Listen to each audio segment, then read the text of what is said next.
आता टीव्हीवर ऐकलंय की काही नगरपंचायती, काही नगरपालिकांच्या निवडणुका, काही वॉर्डाच्या निवडणुका रद्द करतायत. काय लावलंय सरकारने? कशाचा गोंधळ घालताय?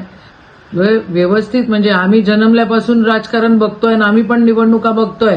अजून 1 तासांनी कलेक्टरांशी बोललं तर कलेक्टर म्हणतात 1 तासांनी अजून गोष्टी क्लिअर होतील. काय लावलेलं आहे? अख्खं प्रशासनाला तुम्ही कन्फ्युजनमध्ये टाकून दिलेलं आहे.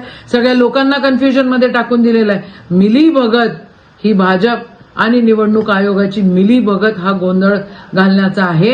हे सगळं थांबलं पाहिजे आणि व्यवस्थित कोर्टाने जसं सांगितलं की आता इलेक्शन थांबणार नाही, निवडणुका झाल्या पाहिजे, तर मग होऊ देत ना निवडणुका. काय हरकत आहे? हे मिली भगतची खिचडी जरा बंद करा.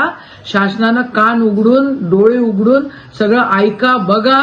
असं चालत नाही. एवढे अरिरावी करण्याचा मतलब नाही रे बाबांनो. लोकांना कन्फ्युजनमध्ये टाकू नका आणि जे काही इन्स्ट्रक्शन द्यायचे ते व्यवस्थित द्या.